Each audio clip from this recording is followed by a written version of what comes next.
Découvrez le pouvoir extraordinaire des vibrations sonores avec Alex Michel, pionnier des fréquences thérapeutiques depuis plus de 20 ans. Imaginez pouvoir transformer votre état de conscience, améliorer votre concentration et votre sommeil grâce à des compositions uniques créées avec une technologie de pointe. Dans cette masterclass « Le pouvoir des sons et des vibrations », Alex Michel dévoile les secrets des fréquences sacrées et leur impact profond sur votre bien-être physique et émotionnel.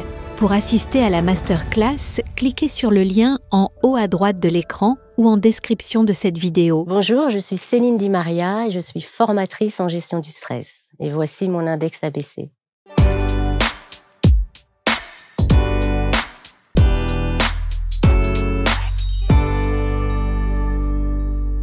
Merci d'être avec nous. Voici donc le portrait de Céline Di Maria installée sur les canapés. Bonjour Céline. Bonjour. Merci d'être là. Le stress, sans doute, le mal des mots. Ah oui, tout à fait. Les mots d'aujourd'hui. Ouais. Je pense que je connais pas une personne qui me dit moi mon stress je le gère ou je ne suis pas parfois envahi par lui ou il ne me traverse pas. Tout le monde. Absolument, c'est une problématique qui concerne tout le monde, à tous nos stades de vie en plus. Toutes nos étapes de vie. Voilà. Et il y a un chiffre, vous dites 70% du stress trouve son origine dans les relations interpersonnelles. Absolument. Et nous avons le pouvoir de changer les choses grâce à vous. Oui. Avec votre accompagnement. Oui, en tout cas, guérir les autres avec le pouvoir de la communication. Ouais. Et ça commence par nos relations et nos échanges interpersonnels. Ouais. Donc l'idée, c'est comment, dans cette faculté naturelle qu'on a dès notre venue au monde, de communiquer sous toutes ces formes que ce soit, comment on peut améliorer nos échanges et puis diminuer l'impact que peut avoir ces échanges interpersonnels, notamment, comme je l'ai précisé, c'est 70%, peut-être même un peu plus. C'est là où se trouve l'origine du stress, oui, tout à fait. Alors évidemment, cette notion de stress, chacun va la vivre à sa manière, avec des degrés bien sûr différents. Ouais. Mais on va voir de quelle manière vous accompagnez l'utilisation de ce mot que l'on voit effectivement sur votre fiche index, les soft skills. Oui. Alors ça, j'imagine que si vous mettez ça sur une carte de visite, waouh, il y a un effet waouh, voilà. Mais vous allez nous expliquer ce que ça veut dire. Formatrice en gestion du stress. Oui. Alors ça, et vous avez utilisé un mot juste avant, vous avez utilisé le mot guérir, parce que vous pouvez vous octroyer ce mot dans vos propos, parce que vous êtes une professionnelle de santé. Absolument. En fait, la guérison dans cette dimension-là, c'est guérir, c'est ne plus avoir le même impact que j'avais sur telle ou telle problématique. C'est-à-dire, on est pleinement dans la dimension émotionnelle. Et c'est ça, la guérison. C'est ce qui m'impactait très fort avant. Dans la santé, on aime bien utiliser les échelles de 0 à 10. Exact. Alors, de 0 à 10, ce qui m'impactait, telle problématique m'impactait à 8 sur 10. Eh bien, je vais vers la guérison de moi-même quand cette même problématique, à l'heure d'aujourd'hui, m'impacte plutôt en dessous de 5, 3, 4 sur 10. Et là, vous vous orientez vers une guérison. Ce qui est assez... cette échelle dont vous parlez, moi, je la trouve assez abstraite. Bien sûr, elle est abstraite, subjective, et puis elle est propre à chacun de nous. Exactement. Donc, c'est comment vous allez ressentir les choses, toujours autour de cette problématique qui, avant, était fortement impactée émotionnellement et qui, aujourd'hui, dans votre processus de guérison, grâce à des thérapies lesquelles vous correspondent le mieux, encore une fois, parce que les thérapies, c'est aussi très subjectif. Qu'est-ce qui me correspond le mieux? Est-ce que j'irais plutôt voir lui ou plutôt elle, etc. Et comment, grâce à votre chemin, à votre thérapie, vous avez diminué cet impact émotionnel. Et là, vous êtes dans la guérison. Voilà, parce que ça n'exerce plus le même impact. Et pour en revenir à la communication, c'est notre premier outil pour impacter émotionnellement soi-même, l'autre et le monde. Bien sûr. C'est la communication. Et cette communication-là, vous parliez d'ailleurs, vous commenciez en disant « depuis tout petit ». Oui, absolument. Donc elle s'apprend. Absolument. Comment je m'adresse à cet enfant. À cet enfant. Voilà. Il y a 3 canaux de communication. Paraverbal, verbal et le dernier? Communication verbale, paraverbale. Et non-verbale? Et non-verbale. Voilà. Donc la communication par le corps? Absolument. Et la plus impactante, pareil, si on devait chiffrer, la communication la plus impactante, c'est la communication non-verbale. Non-verbale, absolument. Et l'enfant communique comment? Ouais. Voilà, parce que l'inconscient capte beaucoup plus d'informations qu'on ne le pense, ouais. Et notamment par cette communication non-verbale, comportementale, communication inconsciente. Ouais. On est dans la vérité. Ouais. La communication inconsciente, non-verbale, exprime une certaine vérité. Ouais. À soi et à l'autre. Ouais. Les amis, quelques secondes d'interruption dans ce programme, juste pour vous donner une information importante. Vous savez que chaque jour, sur ABC Talk TV, on aime et on prend le temps de vous recevoir pour parler des pratiques et des praticiens inspirants de par leur parcours et de par leur expertise. Alors peut-être que vous aussi, vous aimeriez partager avec nous votre métier et vous installer ici dans ce studio, sur ces canapés, pour nous dire un petit peu comment vous en êtes arrivé à ce que vous êtes aujourd'hui. Alors si vous êtes à la fois thérapeute, expert, coach, accompagnant de vie et que vous avez envie d'enregistrer un entretien avec moi dans ce studio ABC Talk, il suffit simplement de postuler sur le lien qui est sur cette vidéo ou éventuellement dans la description de la vidéo et vous serez à la suite de cela référencé sur la première plateforme vidéo des thérapeutes accompagnants de vie, coachs et autres experts. Vous, en l'occurrence, je vous le souhaite et je vous dis merci de votre fidélité. Indexabc.fr ou alors le site directement abctalk.fr. Et c'est vrai qu'il y a d'ailleurs il y a des professionnels de cette communication non verbale au travers de la synergologie, par exemple, absolument, ceux qui étudient chacun de nos gestes, de nos mimiques sur nos visages, etc. Et c'est un langage. Absolument, le body language. Oui, voilà. Le body language. Soft skills, absolument. Body language, bon. Ouais, c'est ça. Donc c'est ça en fait le soft skills, c'est la communication non verbale par le corps. Alors non, les soft skills, ce sont toutes ces compétences humaines comportementales. Les skills, c'est les compétences relatives à soi-même, les soft skills, qui nous permettent de naviguer dans ce bas monde du mieux possible. Ok. Voilà. Donc voilà, et ça, on ne l'apprend pas à l'école. Et du coup, moi, j'aime transmettre ces méthodes, ces compétences aux autres. Donc, la communication bienveillante, positive, la communication d'influence positive, la communication non violente, la gestion du stress et des émotions. Je suis formée en hypnose aussi pour ça, notamment. L'adaptabilité, la flexibilité. Voilà, toutes ces compétences, quand vous les maîtrisez, quand vous savez comment faire pour acquérir ces bons comportements dans ces contextes donnés, dans ces contextes anxiogènes, au travail, à la maison, etc., eh bien, je vis mieux mes expériences. Ça, c'est valable aussi bien effectivement dans la vie privée que dans la vie professionnelle. Dans toutes les sphères de votre vie. Ouais, toutes les sphères de notre vie. Comment je me sens dans tel contexte. Ouais. Et quand ça va pas, quels outils vont m'aider à faire en sorte que cette expérience, je la vive au mieux. Ouais. Et quel que soit votre âge, hein, ça peut se passer à la maternelle, au collège, au lycée, tout s'apprend, passer un examen. Alors, quand par exemple, si on prend votre cas, vous recevez une émotion particulière qui vous dérange. Ouais. Quel est le premier, parce que vous avez des automatismes aujourd'hui, j'imagine. Absolument. À force de l'enseigner, il y a des choses qui viennent automatiquement. Tout à fait. Ce n'est plus un travail, c'est un automatisme. Ouais. Quelle est une émotion de peur, par exemple? Conscientiser les choses.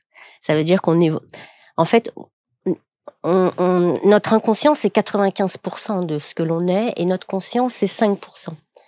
Voilà, il faut inverser tout ça. C'est-à-dire qu'il faut conscientiser les choses. La première chose à faire, si vous voulez changer de comportement, c'est de conscientiser vos automatismes. Ramener à la conscience vos processus inconscients. Mais je ne sais pas ce que ça veut dire. Comment on fait concrètement? À chaque fois que je prends ma voiture, j'ai une gêne, parce que je suis pas à l'aise au volant. Ok. À chaque fois que, on est dans l'automatisme. De façon, je n'y pense même plus. Je n'ai pas besoin d'y réfléchir. Je sais que quand je suis dans ma voiture, j'ai une gêne. Ok. Et bien demain, quand je vais monter dans ma voiture, je vais aller à la rencontre de cette gêne. Voilà, je vais faire le travail d'y aller. Elle est où? Comment je peux la nommer? Et puis quel est son déclencheur? Est-ce que c'est quand je mets ma ceinture? Est-ce que c'est quand je passe la première? Est-ce que c'est quand il y a d'autres véhicules autour? Quel est le stimulus? Quel est le déclencheur, le trigger? OK. Et ça, c'est dans la perception, dans le contexte donné. Là, on est dans la conscientisation. Après, comment je transforme cette gêne de 0 à 10, hein, allez, elle est à 6, elle est à 7, OK, sur 10. Comment je transforme en positif? Est-ce que j'ai déjà vécu un événement dans ma vie où je me suis sentie en confiance, en sécurité? OK. Parce que le cerveau, il va aller chercher ce qu'il connaît déjà. Les chemins neuronaux, on appelle ça les chemins neuronaux. C'est un mécanisme, d'abord, qui s'apprend, qui a besoin d'être appris au travers d'un accompagnement, en l'occurrence le vôtre, en tant qu'affaire. Et c'est vrai que ça paraît comme ça, quand on en parle, fastidieux, quoi. C'est-à-dire, je me vois mal rentrer dans ma voiture, m'installer, je suis pris d'une émotion particulière parce que j'ai une peur de la voiture, etc. Alors, je commence petit 1, je mets, ah non, alors est-ce que c'est, vous voyez ce que je veux dire? Oui, non mais, c'est pas naturel. C'est pas naturel du tout. On fonctionne pas comme ça. Voilà. Moi, je vous dis comment on fonctionne inconsciemment. Oui. Et puis, un jour, vous allez voir un coach, un thérapeute, et puis, ah là, ça me gêne vraiment, quoi. Là, on est à 8 sur 10, là. Il va falloir faire quelque chose. Quand vous êtes en dessous de 5, vous vivez avec. Et puis, la vie continue. Moi, les gens viennent me voir parce que c'est le caillou dans la chaussure. C'est très contraignant. Je peux plus avancer. C'est un obstacle. Alors, c'est presque une phobie? Alors oui, on aborde alors la phobie, c'est encore autre chose? Mais oui, on traite aussi les phobies, bien sûr. Bien sûr. Alors, on va, avant de revenir sur votre expertise et voir de quelle manière effectivement vous accompagnez, quelles clés vous pourriez d'ailleurs comme ça en quelques minutes nous donner pour qu'on mette en place des choses, des petits tips comme on dit. Absolument. Revenons bien sûr sur votre histoire. Professionnelle de santé, dans quel domaine? Alors, je travaille à l'hôpital public, donc je suis soignante et c'est là où j'ai conscientisé les choses justement. Parce que dans mon parcours professionnel, donc j'étais à l'école d'infirmière et puis en 2e année, et là il y avait quelque chose qui me gênait vraiment. Au-delà de donner des médicaments, d'être confronté au défi de la vie à l'hôpital, de la santé, au défi de l'être humain, c'était justement ce relationnel, ces rapports que les soignants peuvent avoir avec la personne en difficulté, avec la personne vulnérable, qui sont parfois inexistants. On est d'accord. Ouais. La pédagogie en milieu hospitalier, au secours. Je suis d'accord. C'est pour ça que je peux comprendre en même temps aussi. Hein. Non, mais bien sûr. Tout le monde est débordé, c'est souvent des sous-effectifs. On sait qu'il y a une souffrance auprès des professionnels de santé, on le sait. Enfin, quand on est dans la chambre. Ouais, quand vous êtes au fond de votre lit. Exactement. On a besoin d'un peu d'humanité. Niveau de stress plus. Donc vous constatez que là, effectivement, il y a un problème. Ah ouais, non, là j'étais pas alignée du tout. Et là, je me suis dit, qui tu veux être? Qui?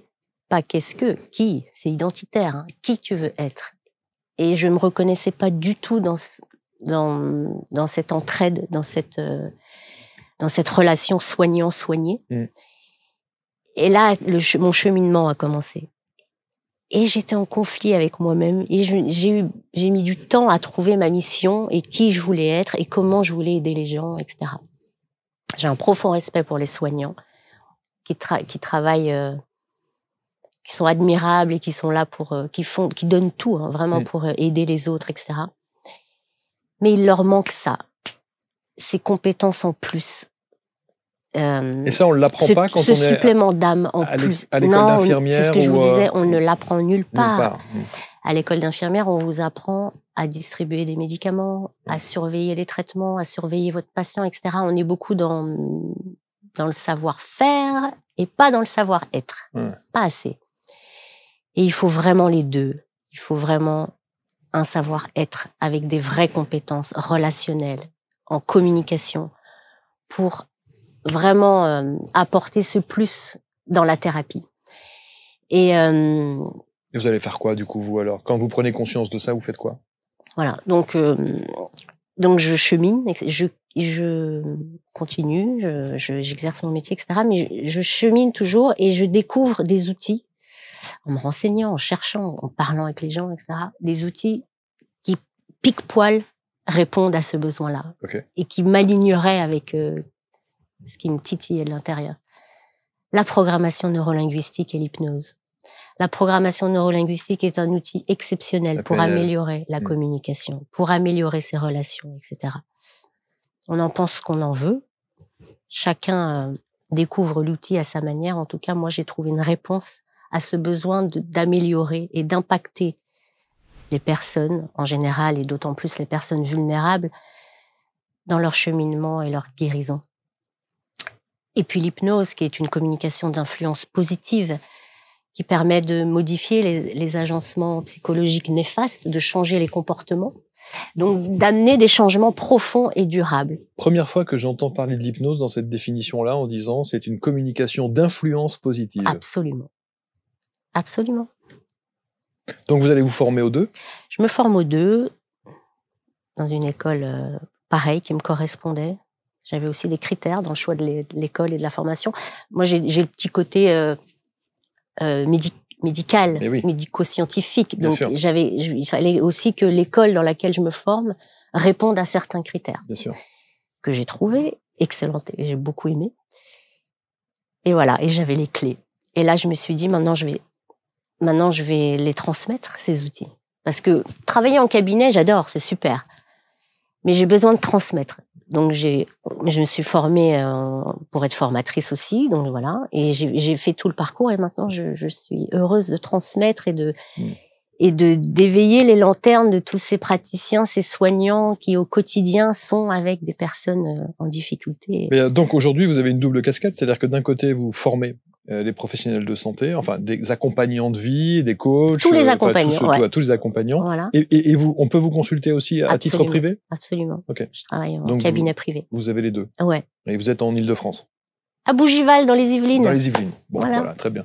Alors, cette approche-là, je suis quand même assez étonné quand on a ce savoir et ce parcours-là, quand on a cette prise de conscience-là en tant que soignante, les institutions, le côté institutionnel ne se rend pas compte de ça, de cette dimension humaine qui est nécessaire, voire de cette dimension spirituelle que l'on devrait intégrer dans cet accompagnement auprès des personnes à l'hôpital. Je pense que tout doucement, on va tendre... ça s'ouvre. Ouais, je pense.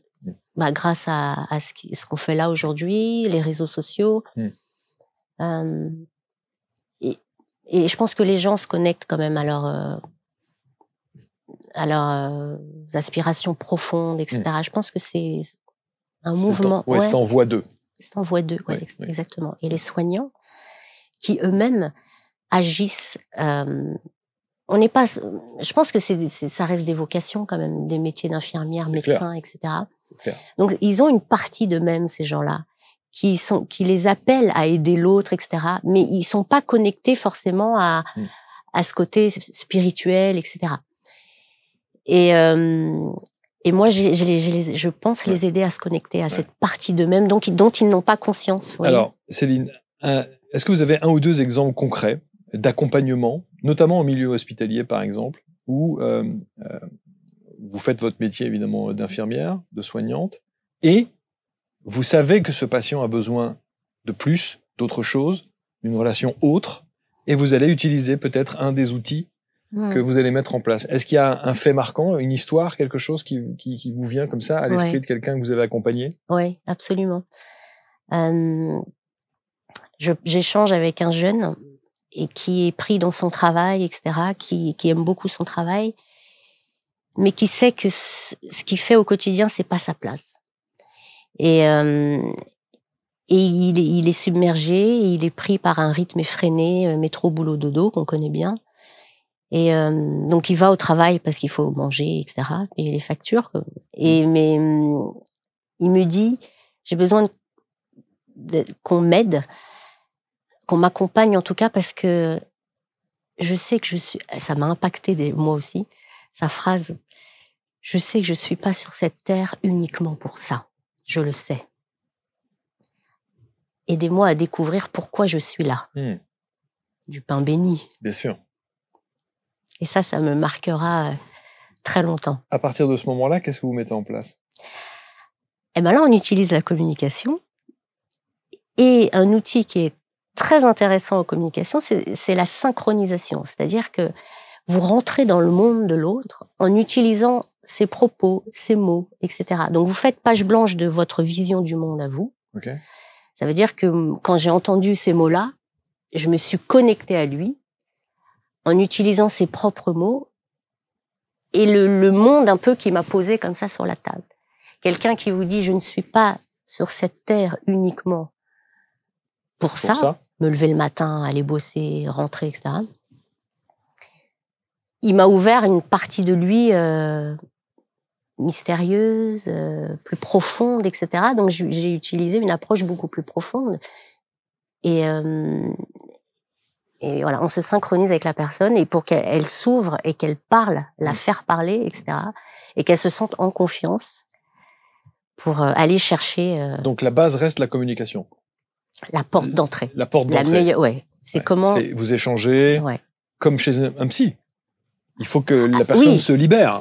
En fait, faut qu'elle se sente, il faut qu'elle se sente en confiance et en sécurité. Les besoins fondamentaux pour m'ouvrir son monde. Et moi, mon boulot, c'est de rentrer dans son monde et en utilisant sa représentation à elle pour atteindre ses objectifs. Et là, cette personne, clairement, ce qui est intéressant de comprendre en communication, c'est tout ce qui n'est pas dit. Bien sûr. Et là, ce qui ne me disait pas, c'est aidez-moi à trouver ma mission de vie.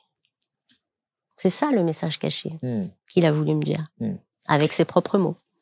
On a dit tout à l'heure, et c'est vrai que dans le monde des soignants, le mot spiritualité, c'est presque limite un peu tabou quand même. Hein. On se dit ouh là là là là, voilà. La dimension spirituelle dans votre approche, elle est importante. Elle me porte. Elle me porte. Ouais. On est souvent porté par quelque chose de plus grand que soi. Et ben moi, c'est ça.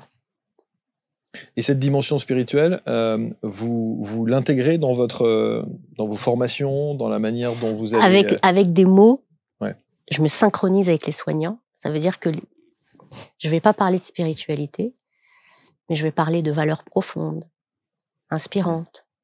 Il y a une nuance, mais elle est fine. C'est de la communication. C'est ça. Ouais. J'utilise des mots qui sont entendables par les soignants. Mais entre les mots, dans ce qui n'est pas dit, on est dans la spiritualité. Quelle est la vôtre? Spiritualité moi, je crois en quelque chose de plus grand qui me porte. Voilà. Je n'ai pas la réponse à toutes mes questions, mais en tout cas, moi, j'avance en fonction de mes ressentis. De votre intuition? De mon intuition. L'hypnose permet de se connecter à ses intuitions. C'est un très bon outil. La méditation est un très bon outil aussi pour conscientiser nos schémas inconscients, etc. Vous en faites? Ah oui, bien sûr. C'est mon quotidien.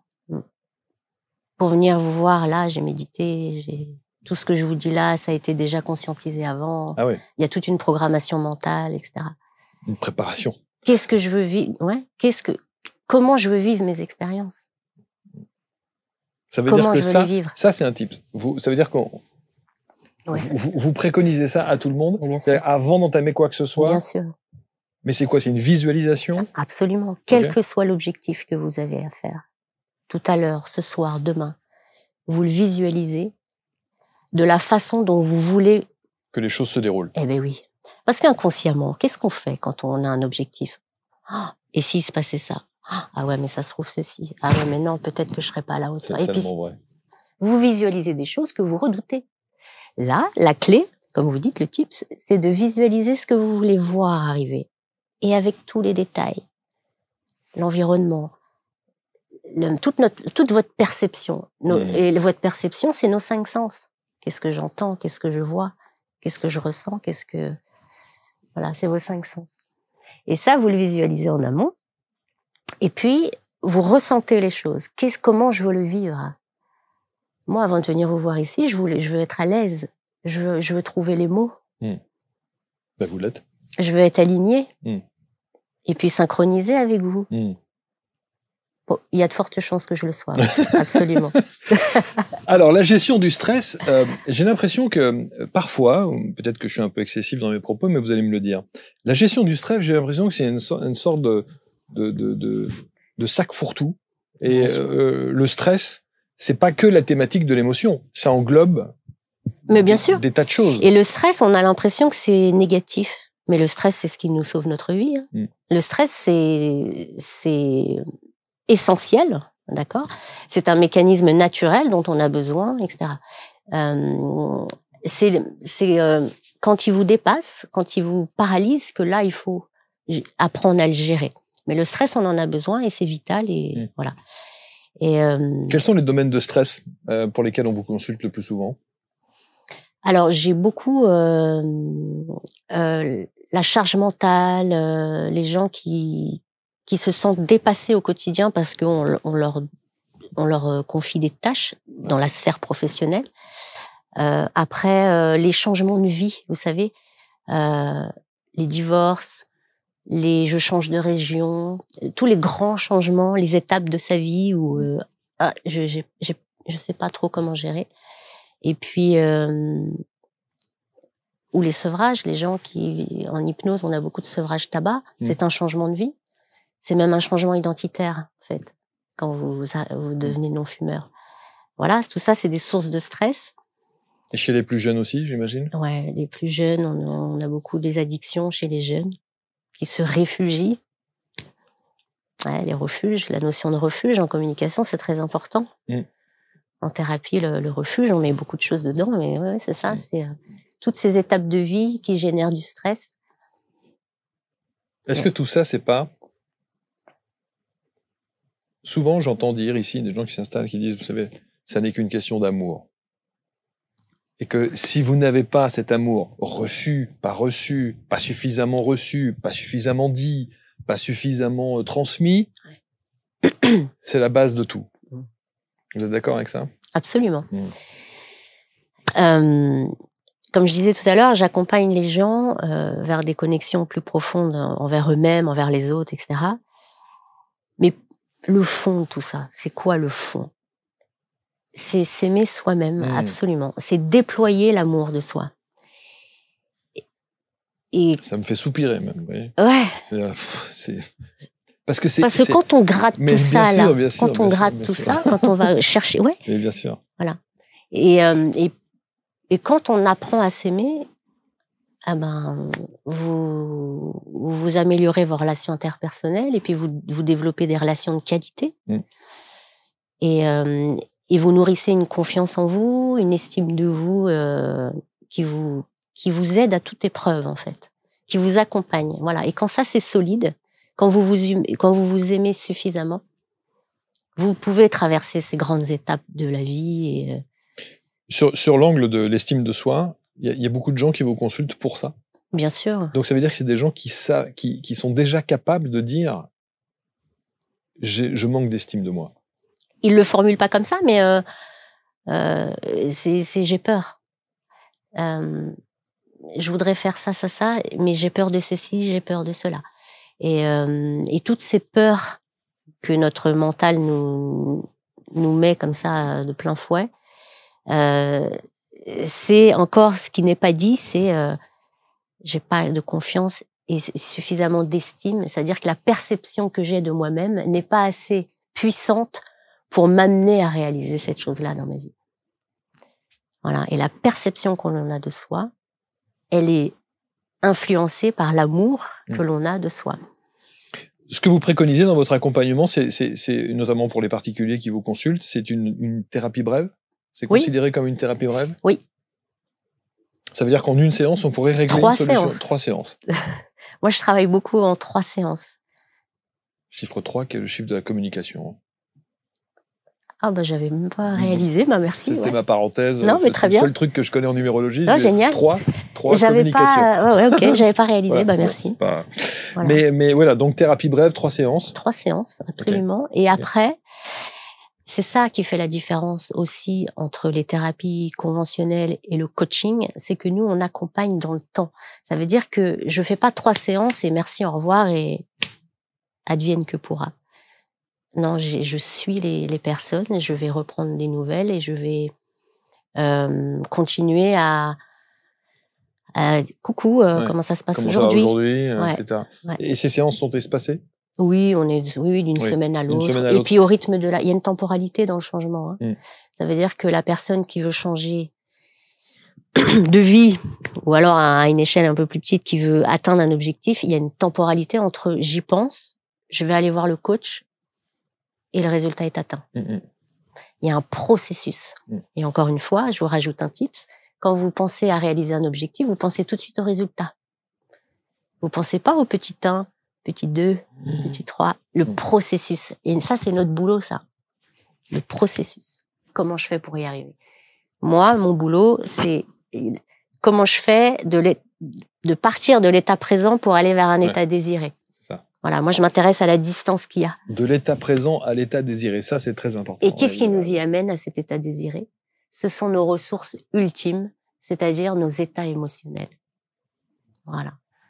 Donc, transformer le négatif en positif, le stress envahissant par un stress boostant, motivant, suffisamment puissant pour vous emmener vers ce que vous voulez. Et donc, avec pardon, la palette d'outils que vous avez, entre la PNL, l'hypnose, et puis évidemment vos connaissances en tant que soignante, vous arrivez à jauger en fonction de qui a besoin de quoi. Ouais, c'est excellent. Ouais, parce que toute cette palette de couleurs là que j'ai, oui, ce que j'ai appris à l'école d'infirmière, donc la partie purement savoir-faire, voilà, technique, absolument, les hard skills. Ouais. Et puis toute cette dimension mentale, spirituelle. Mais c'est pour ça qu'il faut lier les deux. On a plutôt tendance à dire il y a le côté médecine conventionnelle et puis il y a le côté holistique, etc. C'est vrai, souvent on fait ça. Faut pas les séparer. Faut les conjuguer. Faut les conjuguer pour avoir des résultats hyper puissants, impactants, et il faut réconcilier ça. Oui, parce qu'on a souvent tendance, et notamment ici, on nous a fait le reproche en disant mais vous ne faites la promotion que des médecines holistiques. Mais pas du tout. On sait à quel point, et on le dit souvent, on ne se substitue pas à un avis médical. Puis on a besoin des deux. Médical, mais on a besoin des deux, bien entendu. Bien sûr. Et quand on sait que 50% du travail est fait quand le mental est en place, à partir de ce moment-là, c'est déjà quand même, c'est beaucoup. Enfin, bien sûr. Je discutais avec un médecin il y a pas longtemps qui me dit mais ce que tu fais, c'est pas palpable. Et voilà, c'est très abstrait. Voilà. Ouais. C'est ce qui les dérange, je pense. Voilà. Et je lui ai dit, tu sais, on peut pas dissocier le corps de l'esprit. Parce que on évolue dans un système. Il y a toute une systémique derrière. Ça, c'est palpable. Qu'est-ce qui répond à ça? Il a acquiescé. Il a dit, effectivement, on évolue dans un système. On ne peut pas nier que le mental interfère. Il parle bien de somatisation. On parle de ça en médecine. L'effet placebo. Voilà. On ne peut pas dissocier le corps de l'esprit. Alors ça, c'est entendable. Voilà. Dit de cette manière-là, c'est entendable. Encore une fois, c'est de la communication. On est d'accord. Hein, on est bien d'accord. On en revient toujours à la base. Hein, c'est de la communication, bien entendu. Vous avez employé un mot tout à l'heure, c'est le mot coaching. Quand vous parliez alors vous avez dit, la phrase c'était de l'instant présent jusqu'à l'instant désiré. Alors de l'état présent. De l'état présent. Vers l'état désiré. Vers l'état désiré. Ouais. Et là, vous dites le coach. Il s'intéresse à la distance. Donc vous êtes coach? Vous vous considérez comme coach? Oui, je suis plus coach. que thérapeute? Je sais, hein, c'est des mots et c'est des cases et c'est des étiquettes. Et qu'en général, quand on a cette dimension à partir holistique, du moment, on n'aime pas trop si avoir ça. Si le coaching apporte une solution et corrige une difficulté, eh ben le coaching est une thérapie alors. Vous savez, je vais vous dire une chose, je suis professeur d'arts martiaux vietnamiens, j'ai fait énormément de sport. Le sport est une thérapie. Sans aucun doute. Voilà. Alors vu comme ça, oui, je suis coach et thérapeute. Ouais. Et professionnel de santé. Et professionnel. Comme ça, vous avez bouclé la boucle. Voilà. Et on ne pourra pas vous dire, oui, mais alors vous n'êtes pas ci, je suis tout. Voilà. Mettez là où comment ça résonne. Comment ça résonne, bien entendu.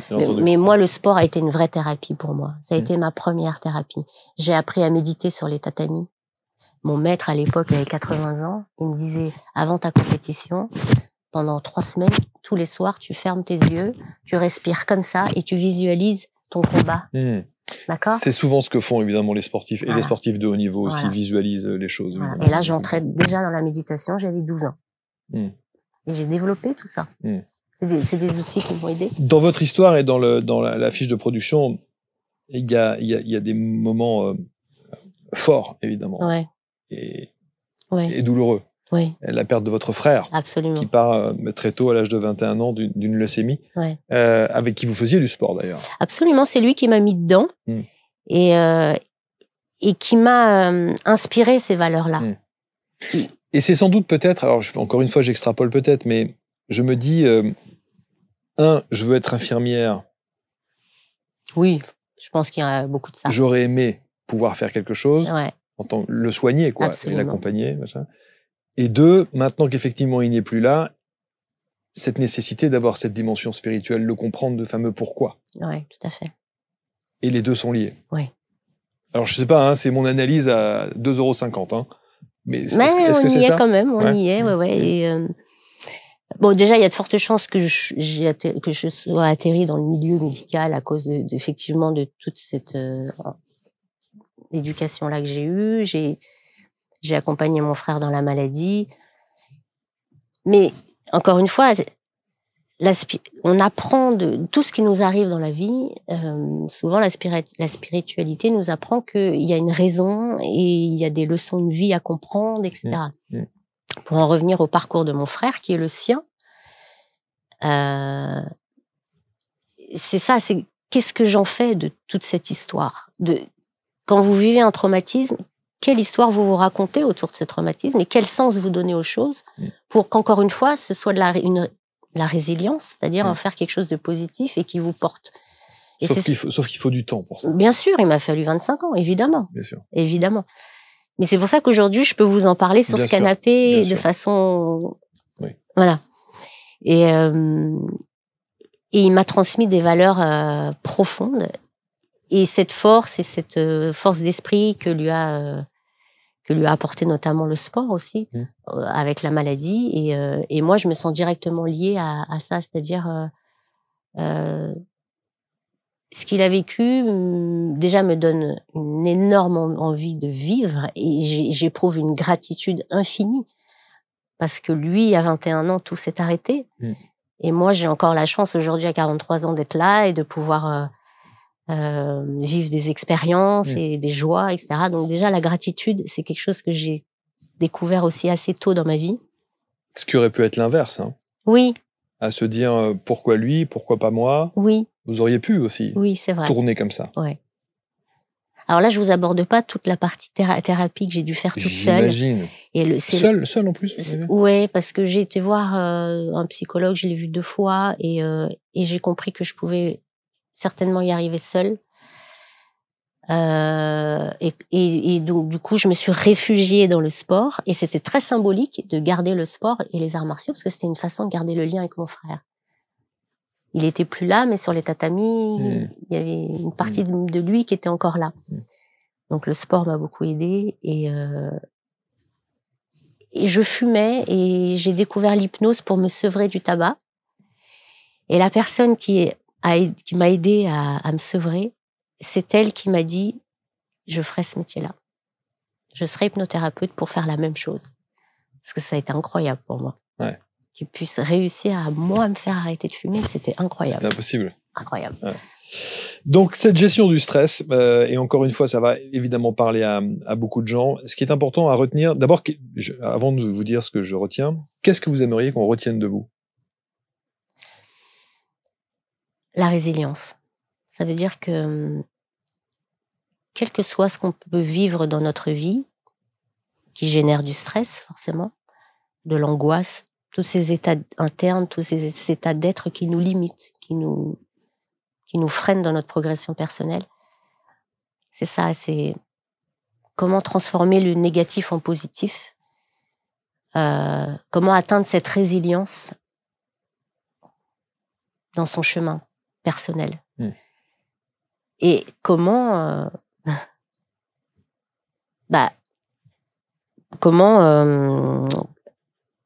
donner ma propre lumière. Voilà, on a tous une lumière en soi qui mérite de sortir et d'exister et il faut dépasser ce stress. Donner le meilleur de soi-même. Absolument. Donner le meilleur de soi-même. Et pour faire ça, il faut transformer ce stress en confiance, en motivation. Et c'est là où vous intervenez. Absolument. Avec vos outils. Avec mes outils. Et ce qui est rassurant aussi, c'est de se dire que ça n'est pas nécessairement long. Non, non, non.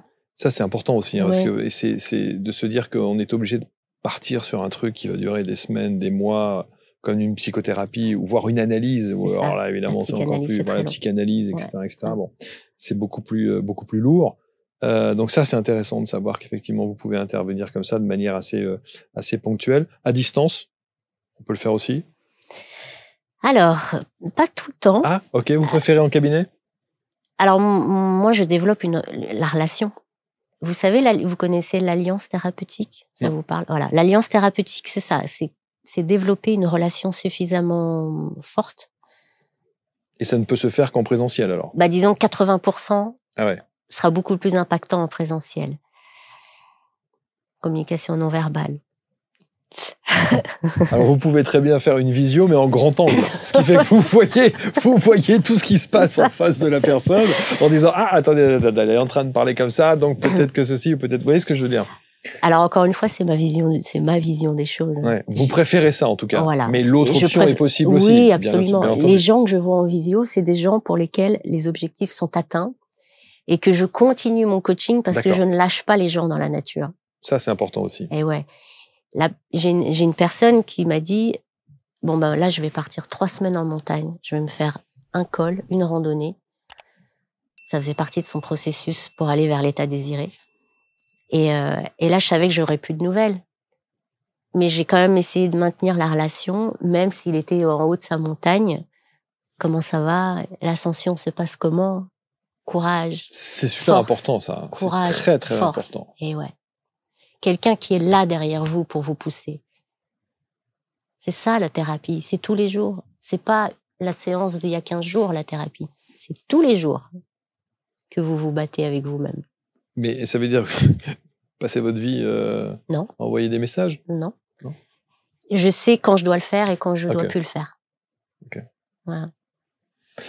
En tout cas, on va mettre les liens autour de cette vidéo pour que tout le monde puisse rentrer en contact avec vous, évidemment. On a bien compris que le présentiel, c'est important. Et puis alors, ce foutu stress qui génère, on sait à quel point les conséquences du stress sont terribles. Oui. Physiquement, psychologiquement. Tous les médecins me rejoignent. Physiologiquement, c'est là pour le coup, ouais. Tous les médecins me rejoignent, bien absolument. Bien sûr. C'est le cancer de la société. Ouais, clairement. Vraiment. Ouais. Et quand je dis que c'est le mal des mots. Oui, c'est vraiment ça. C'est vraiment ça. Aussi bien MOTS qu'MAUX, hein. C'est vraiment. Beaucoup de médecins font le lien avec les cancers du sein. Par exemple. C'est pour ça que si au quotidien on arrive à donner des outils concrets, pragmatiques, pour diminuer cet état de stress et encore mieux le transformer en quelque chose de positif, de boostant, etc. Bah, c'est ma pierre à l'édifice. Ouais, clairement. Voilà. Bon, vous continuez à faire du sport? Ah ouais, tout le temps. Tout le temps, tout le temps. Bon. Vous ressentez encore votre frère aujourd'hui ou pas? Oui, tous les jours. C'est vrai? Connexion profonde, ouais. Donc quand vous parlez de cette intuition plus, c'est même plus. C'est ce qu'on appelle un guide. Ouais, c'est ça. Ok. Super. Merci beaucoup, Céline. Avec plaisir, merci c'était un vrai plaisir.